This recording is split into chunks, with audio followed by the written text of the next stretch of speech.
So it has been a great roller coaster of a week with markets going up, markets going down, markets going sideways, lots of action happening in the market. And we are here to bring you the latest updates in the market. So guys, I'm a banker by profession and a risk specialist. But as you know, crypto is nothing like the conventional financial world. It's the wild, wild west.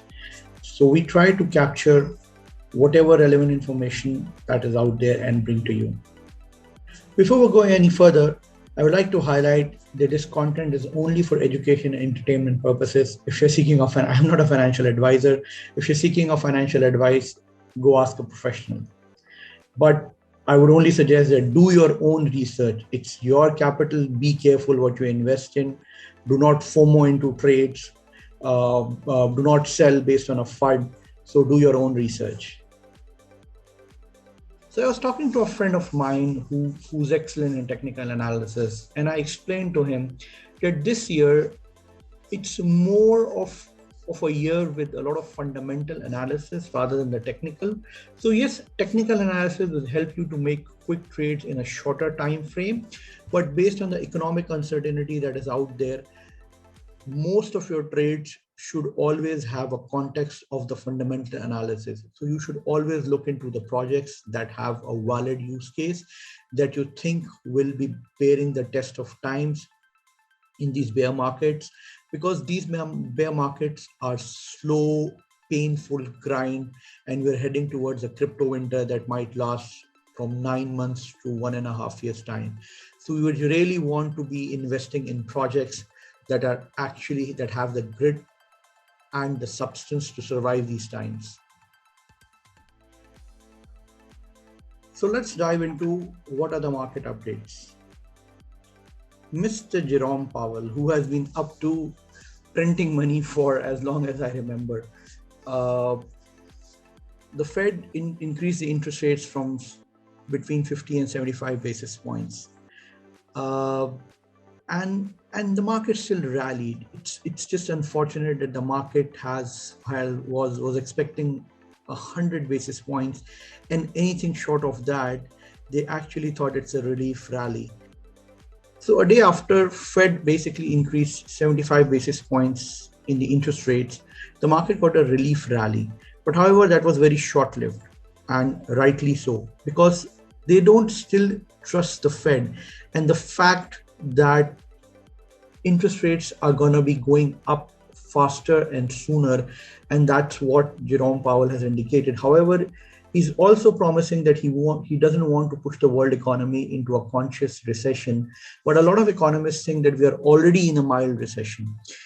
And as we go along this path of raising interest rates, it's going to cause what is called a stagflation, where very high inflation is accompanied by no or very low economic growth, which will eventually result in very high rate of unemployment.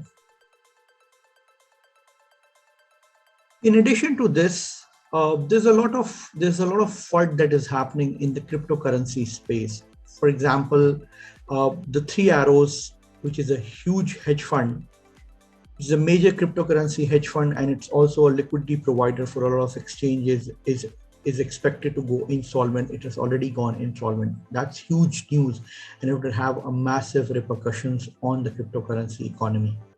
Then we also have troubles coming from CoinBase. Basically, the news in the market is that the CoinBase has laid off 18% of its workforce. Now, if you remember, about 6 months to 1 year ago, when we were in the middle of the bull market, CoinBase was the apple of the eye of the entire cryptocurrency world, and they were hiring left, right, and center. But as the market has tumbled down, everybody is facing the heat, and CoinBase obviously as well. So what do you do in a bear market when you get up? A lot of people ask me that as a cryptocurrency enthusiast. So normally I first start scanning the market, and I will just exactly share what are the things that I actually look at when I'm scanning the market. So this is usually my first and the most favorite screen. It gives me a quick background of what is happening in the market. What did I miss? where are Ethereum, BTC, and major coins are trading. So obviously it's showing me that the relief rally that happened the day before yesterday, all of those gains have almost been given up. And BTC is again trading between the mid 20s and early 21s. Ethereum all the way, it went from 1250, it went all the way to 1250 or a little more. It has dropped down to 1100. So that's also 7.5% down. Solana is down, AVAX is down, Near Protocol is down. So irrespective of how good the project is, they generally follow the BTC. If the BTC comes down, there's a general panic in the market. The others will follow the suit. So the next thing I generally look at is where the equity markets are. So if I look at Japan has opened up, Nikkei is down 1.4%. Shanghai is mixed, so it's up 0.73%. Hong Kong Stock Exchange is up 1.27%. So one of the other tools that I really use is Mizari. It's a great resource for getting you updates on the cryptocurrency. It gives you the daily change. It gives you the key news. So it's an excellent resource. So I generally look at, if there's any kind of a news update that has happened, and if it's interesting for me, so I follow that. And if this catches your eyes, Three Arrows Capital has failed to meet its margin calls. So that's what's happening. So there's a lot of FUD around the Three Arrows Capital. There's a lot of FUD around Celsius as well. If you look at Celsius, when a network like Celsius says it's working around the clock to respond to the customers, there's trouble in the making. If you have followed the news, Celsius basically suspended withdrawals because they were getting margin calls. And although they have posted additional collateral of BTC, but which has brought down their margin call BTC price to 16,500.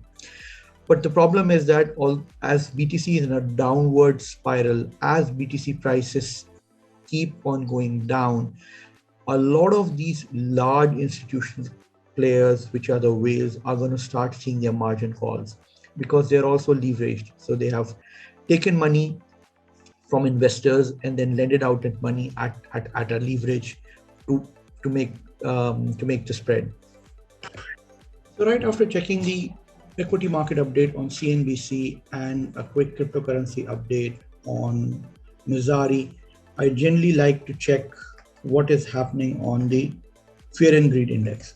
So if you look at today, the fear and greed index is lying at 9. It has little improved because of the relief rally that happened after the Fed announcements of the rates.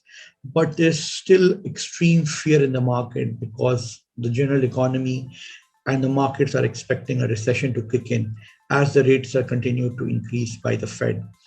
And the year-end rate expectation that is indicated by the Fed has been raised 2.85% to now 3.4%, which is huge.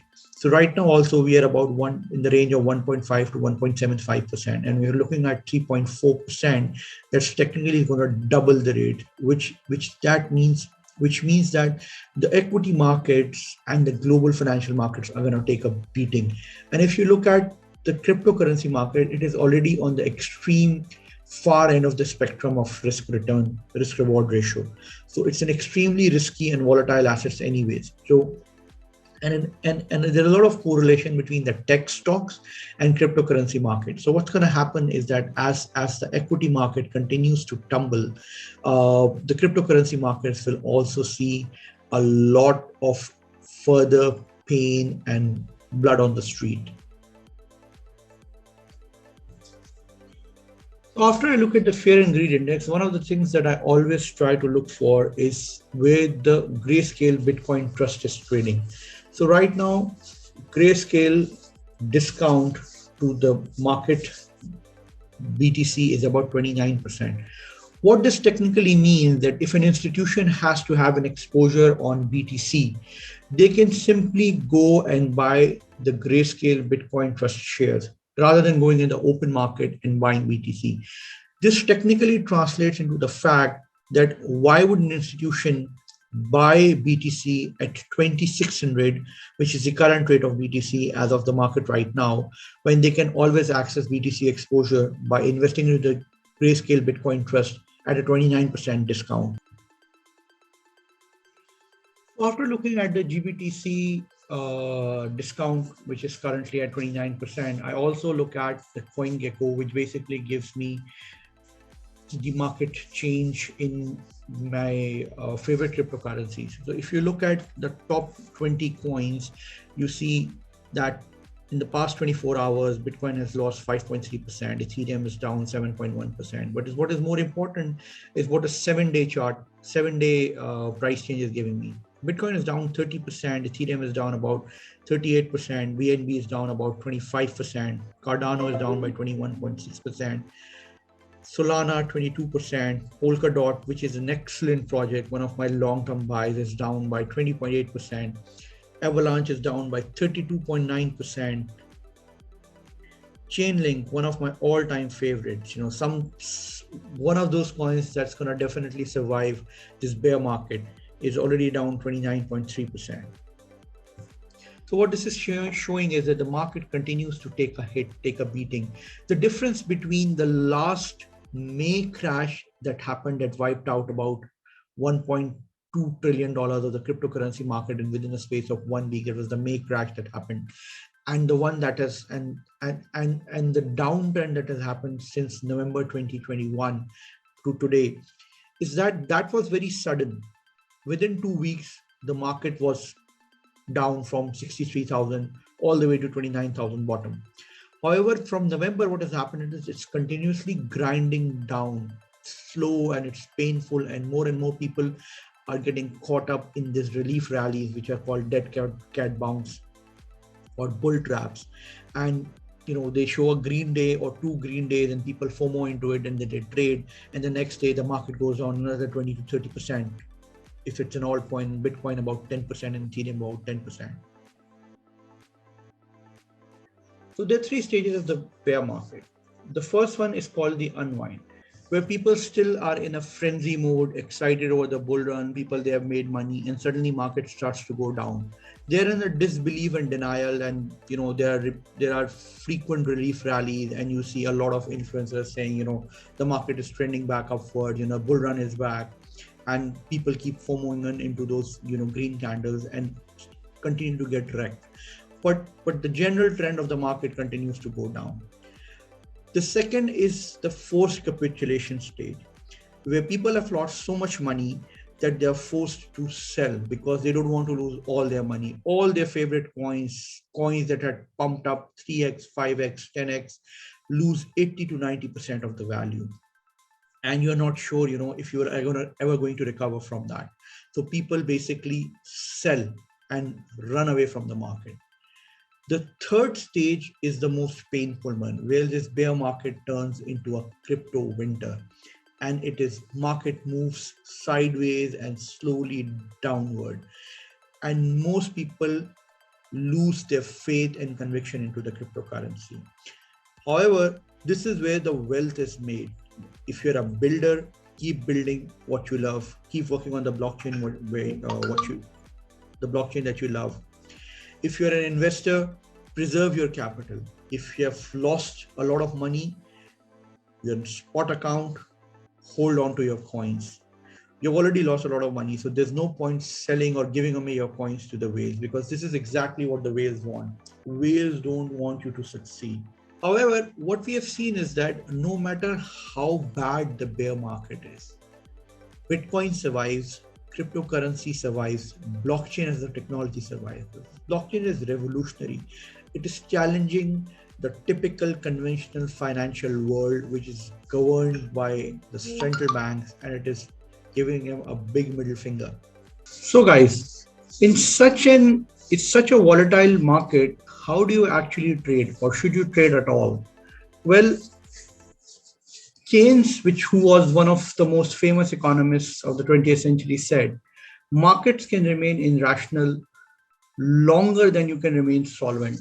So it is extremely, extremely important to remain solvent and preserve your capital. So how do you actually trade in the market? First of all, avoid futures trading if you do not have the capital, or ensure that your leverage is something that you understand.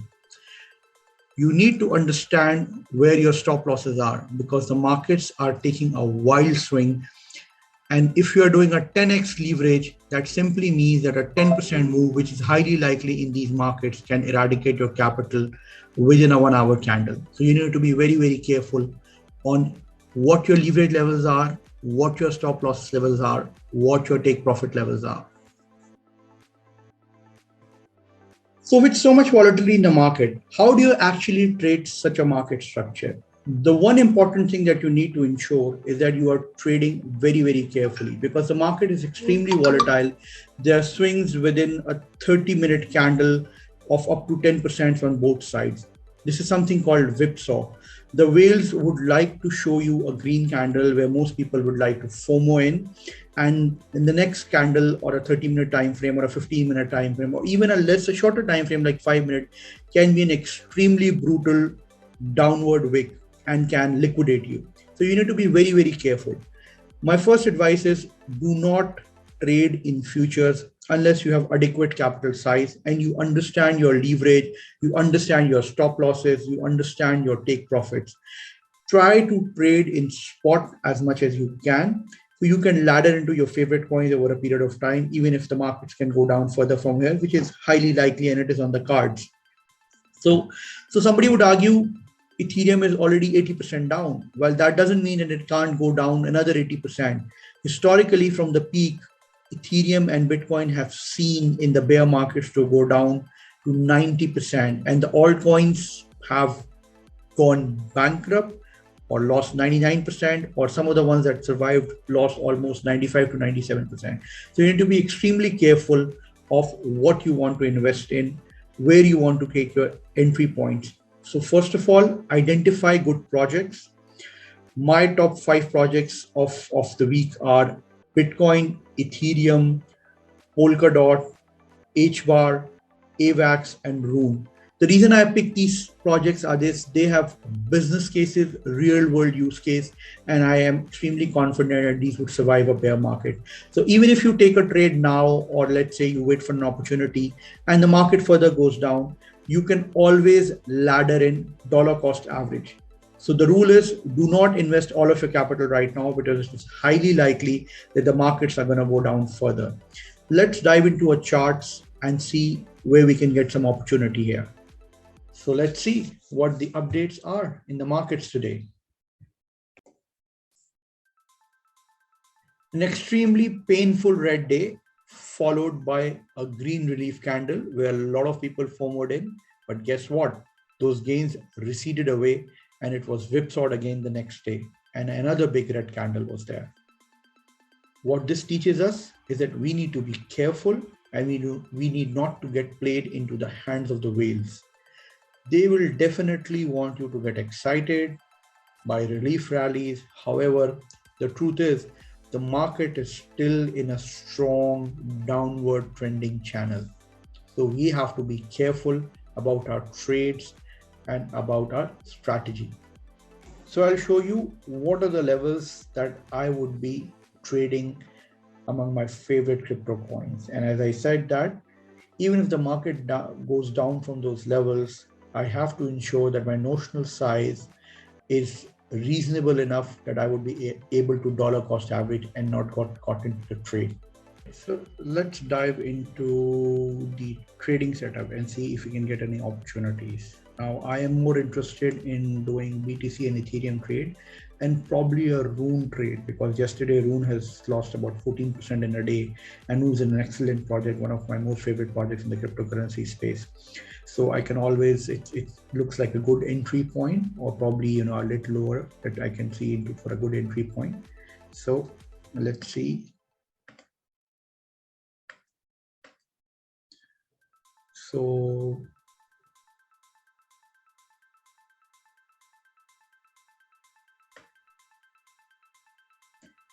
BTC right now just got a relief rally in the last 5 minutes, if I see correctly.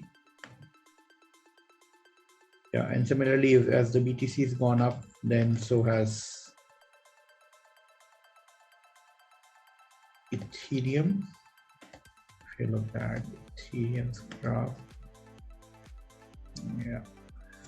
So the first trade I am going to do is probably one Ethereum at 1106.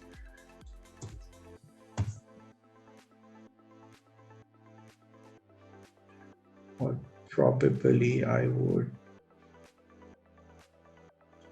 because I'm expecting a bit of a relief rally coming. It's a limit order and 1105. The reason I've kept a very small position is that if there's a downward price movement, so let's say look at the 4-hour chart, there's a strong support for Ethereum.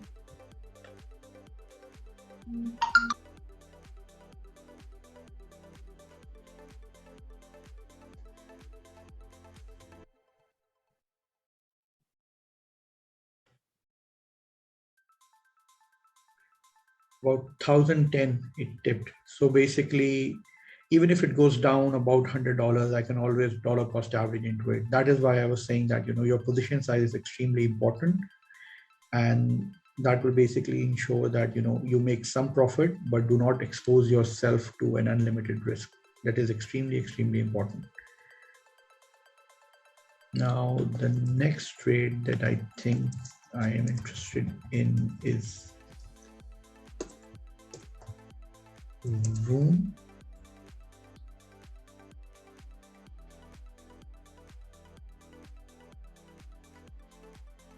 So Rune is down 9.6% and it is getting a bit of relief. The lowest it went was 1.62 and it got back to 2.11. So I think 1.75 is a good entry point in Rune.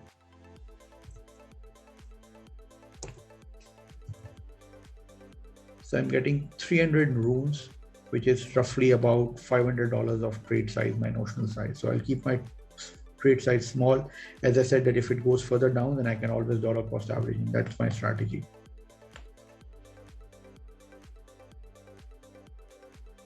So my order just got filled at 1.756. But Ethereum, my order has not gotten filled because Ethereum is going up 1.1105. Yeah, so my Ethereum order also just got filled. So now I have two positions. And if you look at the notional size, it's about $1,500. My equity size is about $1,000. So my account margin ratio is about 1.01%, 1.08%. This is extremely, extremely important. The maintenance margin is 10%. So I can, if the market goes down suddenly, I have no problems of getting liquidated. That is extremely, extremely important, that you make sure that you understand what your account margin ratio is, what your maintenance margin is, and what your account equity is.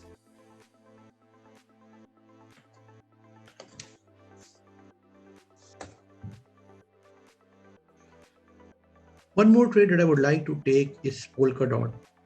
It's again one of my favorite coins. It's down 7.4%.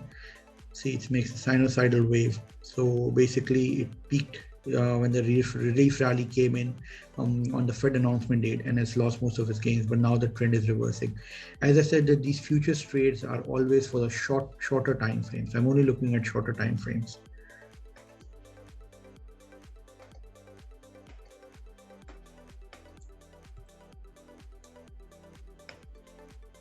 $7.28. So I've got my 3 orders filled. So what we would do is that we will wait for the market to recover, and I will place my take profit orders at about 1175 for Ethereum, about 2.10 for my Rune position, and if you look at DOT, it peaked up at 8.4, so I will 8.3 for my DOT position. Now when we come back with the next episode of our feed, I will exactly show you how much money I made on these trades, but I'll have to probably wait a day on these trades. Now, any important thing is that you need to put your stop losses, right? So I've put my stop loss at 1,000.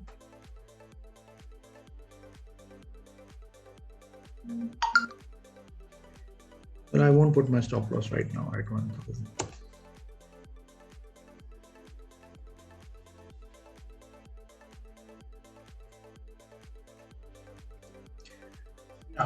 That was the episode for today. Just a quick recap on today's episode. The markets gave up the gains they got on the relief rally day, the day Fed announced the interest rates. Markets are expected to move a bit of sideways. You might see some small relief rallies, but I personally expect that the markets will continue to see more bleeding, as there's a lot of news in the market on some big names that are expected to get margin calls. So trade carefully, preserve your capital, watch out for sudden market moves, stay safe, stay protected. Do not FOMO into the green candles, guys. Please do not FOMO into the green candles. I'll see you around in the next episode. Thank you for watching. If you like this content, please hit subscribe button, like button, and share this content with your friends.